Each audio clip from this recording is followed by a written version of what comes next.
author Caitlin Aronson, and today I'd like to talk to you about one of the reasons I love picture books, and that is that they are a multimodal art form. Picture books offer several modes of relaying, receiving, and interacting with a story all at the same time.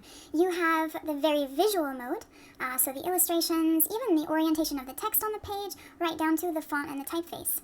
You also have a very verbal mode of communication, which is of course the text itself, and then also what that text produces when you read it aloud. Finally, there is even a physical mode, the way that you manipulate the book, the way a child will handle the book, and any gestures or other physical reactions that that book might elicit in the reader.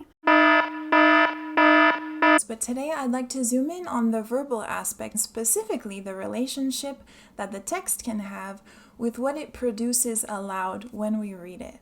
We all know that an author can use all kinds of fun techniques to make a text really sing when it's read aloud, like rhyme, alliteration, or onomatopoeia.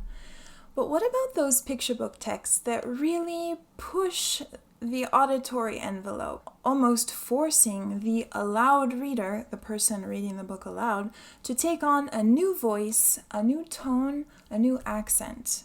The results are usually brilliant and hilarious. I have 3 examples to share with you today, 1 classic picture book and 2 that were published more recently.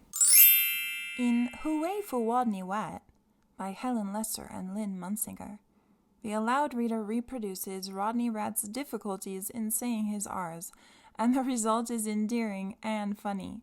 Let's look at it and listen to the first 3 pages. Poor Rodney Rat. His real name was Rodney Rat, but he couldn't pronounce his R's.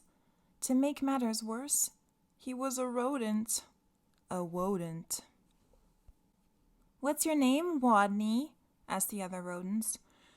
Rodney Rat, whispered Rodney. What's another name for a bunny? They asked knowingly. Wabbit, he mumbled. And how does a train travel? They winked at each other. A twain travels on twain tracks, Rodney replied miserably. Poor Rodney. But don't worry. Rodney comes out on top in the end. In Bob Not Bob by Liz Garton Scanlon, Audrey Vernick, and Matthew Cordell, the aloud reader finds themselves talking as if they had a very bad cold, for example, turning all M's into B's. Again, the result is just brilliant. Let's take a look and listen. Today, little Louie's nose was clogged. His ears crackled, and his brain felt full. He didn't know of what. But mostly, his nose. It was disgusting. Little Louie didn't want to color or watch TV. He didn't even want to shoot baskets with wadded-up tissues. All he wanted, besides maybe some hot chocolate, was his mother. Bob! Called little Louie with his weird, all-wrong, stuffed-up voice. His dog, Bob, came running and slobbering. No, I want my Bob, not Bob. Bob! Bob! Bob! Bob didn't know what to say to that. The book continues on in that way, with little Louie not being able to communicate effectively because of his plugged-up nose. It gets funnier and funnier. So fun to read aloud. Giggles Guaranteed.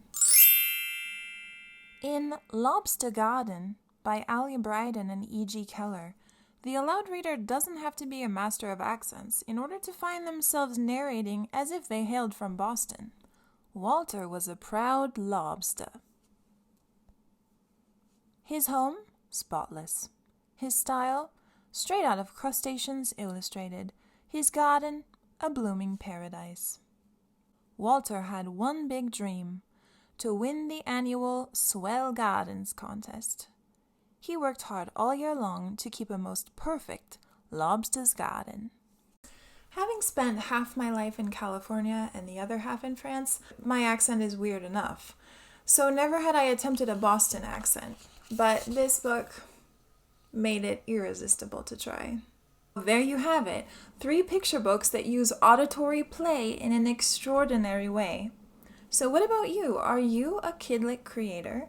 And if so, How could you use one of these techniques to make your own work more fun and engaging when it's read aloud?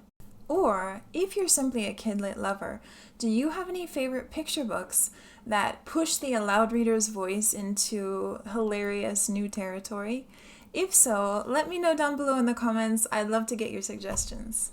Oh, and Helen and Lynn, Liz, Audrey, and Matt, Alli, and E.G., you're brilliant. And we thank you. This is Kid Literati. I'll see you again real soon. A bientôt!